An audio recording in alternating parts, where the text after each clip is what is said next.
a picture for 1 minute. Look at that damage. Oh my god. Now, picture for one moment that you were making your pulls, you were trying to pull for Miku or any other character that you were trying to pull while you're watching this video, okay? And suddenly, even if you are a new player or you are a veteran returning, you suddenly pull for Anne. And you think that because she is technically free, she is not good. And let me tell you, at least in 2026, Anne is a very good character. And actually, if you see this clip right here, where I showcase her alongside other very good fire composition, you're gonna see that Anne deals a lot of very good damage. And the thing is, Anne is a sweeper. Anne is a fire sweeper character that focuses on dealing AoE damage with fire element to a lot of enemies. She is not an assassin, she is not a nuker. She is gonna be focusing on dealing as much damage as possible to all the enemies on the field. So Anne is a very good character overall right now, and if you have her with all the right investments, if you have her faster weapon, which right now with this showcase clip she has her 4-star weapon, she has a revelation with 50% of element accuracy, and you have her at level 82 and focusing on her goals, you're gonna see that she deals a lot of damage. So for example, with her highlight right here, we dealt almost 150k damage, and that was alongside all the enemies right now on the field. So what makes Anne good? Well, that's actually something that I want to cover in the rest of this video, so I'm gonna leave you with the rest of the battle. It's not much, it's just a small clip so you could see the damage that we are inflicting with Anne. And I want to show you the reason why I made this team and the justifications, what makes Anne good, how you can equip her, and a lot more of her skills, and why, despite the game not recommending element accuracy, is very good for Anne. So I'm gonna leave you with the rest of the video, and I'll be seeing you in a little bit. So don't go, we still have the explanation to do.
So I already showed you the battle where we put Anne to the test, and I want to explain to you how you should probably consider putting your team together where you put Anne or PHANTER into your team.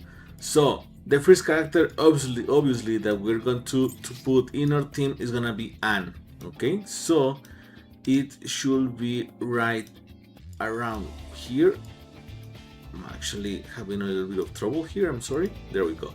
So Anne, if we check the character sheet of Anne, we can actually check which role does she cover. So she's actually at 98 ranking. Attack and HP is it's decent. It's very good at least. She's level 80 and her weapon is level 82. It's a 4-star weapon. So you can actually get her 5-star weapon is gonna be way more effective for her. And you can actually check the attribute goals that you should probably focus on Anne, which is the critical rate, critical multi. But there's another stat very important that it will benefit you the most if you have it on Anne. So if we go to the info right here, we're gonna see that the role that Anne has is Sweeper. Deals with group of foes through multi-target attacks. Okay, so there is a difference because Assassin mostly covers or tries to deal as much damage as possible to only one enemy, and Sweepers usually deal more AoE damage. So they are not nuke characters. They are not going to defeat the enemy from one move, but they usually attack or inflict damage to more enemies. So you can't put Anne as the main damage dealer on one team, and you actually want to cover or use it with another characters, okay? But as you see right here, critical rate of 33, critical multiplicator that we have right here. But there's another stat that you should probably focus on, and it's ailment, okay? Now, a higher status ailment accuracy increases the chance of inflicting status ailments and some special effects on foes. Now, this is very important because of what the 4-star weapon of Anne does, okay? And also the revelation that you can put on her. So if we go to here back, we can check that the recommended set of revelations for her is gonna be the Strife and Acceptance, and here is 4 set effect for Strife, attack by 15% increase. If target is weak to fire, increases attack by 50% more. Okay. Now this increases fire damage dealt by 10%. So she is focused on fire, obviously, but her weapon actually helps with this too. Increases attack by 12% when attacking a burning foe, increases attack by 23.7%. So you want Anne to inflict the burn element into your enemies, and you want the ailment accuracy a little bit more higher. The game doesn't recommend you to have this stat covered in your revelations, but I really recommend you because most of the movements of Anne go around in inflicting burn. For example, 3 fire deals fire damage to 1 equal foe of attack with 75% chance of inflicting burn. Okay. Now Crimson Rose, I believe, also has this of attack increased and stat by 20 of attack increased attack damage. Okay. No, this is not. So Phoenixon deals fire damage to equal of attack with 30% chance to inflict burn. So 3 fire and Falling Sun is gonna be covering this chance of inflicting the ailment burn into your enemy. So if you combine this with revelation that actually give you the ailment accuracy, your weapon, and the fact that with everything said between the weapon, the training, and all the revelations, you can actually have very good amount. You can cause a huge amount of damage with Anne, as we already saw in the battle that we covered. So that's gonna be everything for Anne. As for the rest of the team, as we cover, she is the best free sweeper that you can get in the free banner of the contracts here in PHANTER. But how would your team should be based around? So you actually need a nuke. So for purposes, obviously this is Makoto is an assassin, so he covers perfectly the role of inflicting a lot of damage to one enemy. So we have Sweeper and Assassin. Now another that we can actually cover here is going to be Ayaka, that she covers the support gig. And finally, as Navigator, we're gonna be using Amiku, but we have a lot of these. I still need to train them. They are pretty bad right now. But as navigator is gonna be Miku. Now, as you saw, I didn't use Ayaka. I actually use a healer. I use Yukari Takeba. So this is the main difference that you can actually cover, because right now Nagisa is assassin, but we could actually fix this. I could probably use put Dominion right here. This is Dominion, right? Yeah, Dominion. So I could actually put Dominion right here as the only persona, and I'm gonna turn Nagisa into support. With this, I could actually fill the healer role into Yukari, so she can actually focus on healing characters. Another thing that I could actually do is not selecting Dominion, but selecting, for example, this one, which is a healer. So with this, I actually don't need Yukari that anymore, and actually can put a support. And obviously, Ajak is gonna be the best support that I can have. So this could probably be the best example, the best setup that you could actually use with Anne. If we use a more free-to-play formation, we could actually probably change, for example, we could select Dominion, so Nagisa can be support. If you don't have a Jaka because you're starting, you probably have Lufel, and he covers the fire damage pretty easily.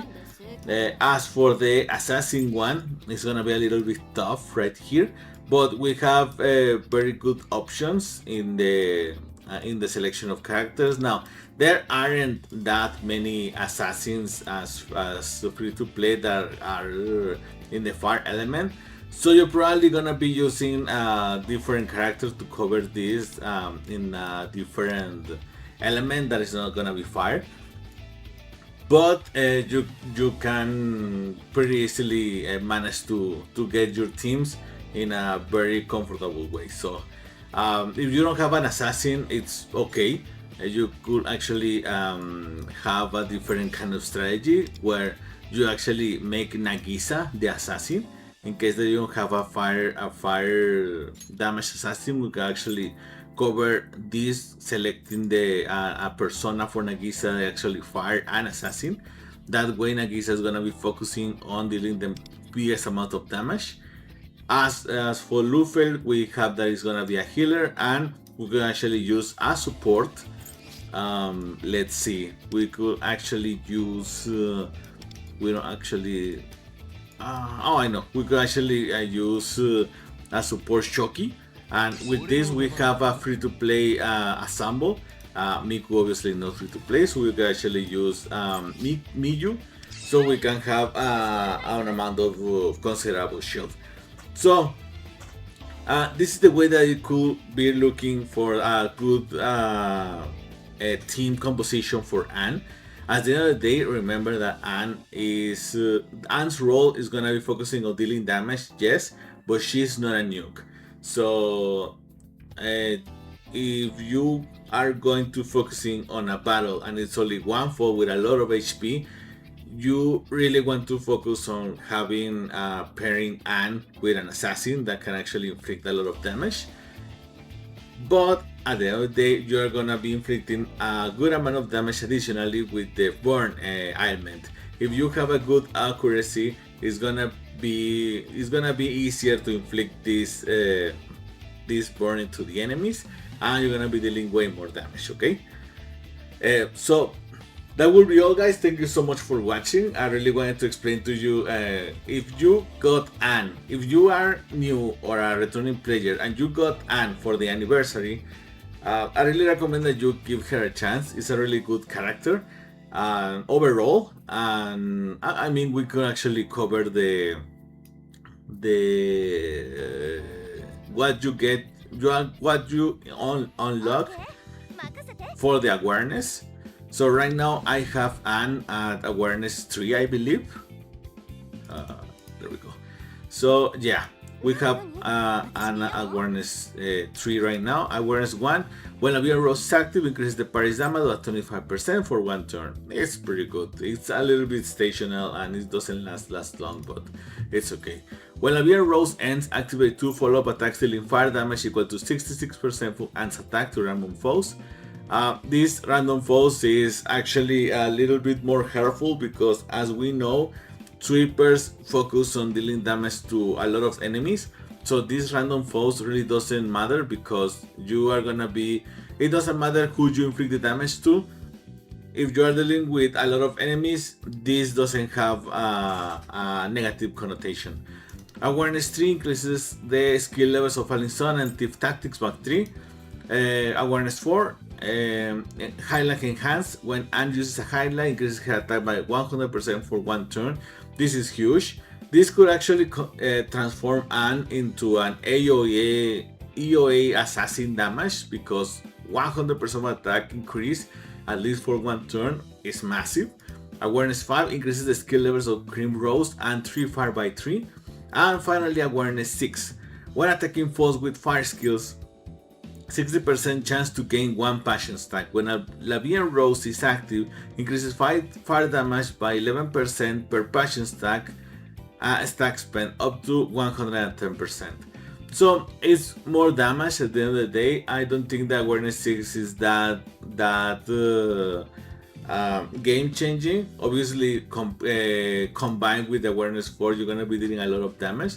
So if you put a lot of effort and investment into Anne and you get her into Awareness 6, obviously you can have a sweeper assassin fire and it's gonna be very good, but you have to put the investment. But overall, Anne is not a bad character. She is a sweeper. She focuses on dealing a lot of damage to enemies, and she is a fire damage, so you can get a lot of situations where you are gonna be using her. So if you pull for her, I think it's besides Morgana, it's probably the best character you could pull from the free-to-play characters.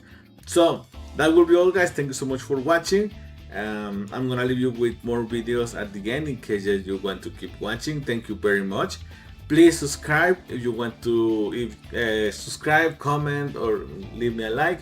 It will help me a lot to grow and make more Persona Phantom X videos. Thank you guys very much. Sorry, I went off for a bit. I'll see you in the next one.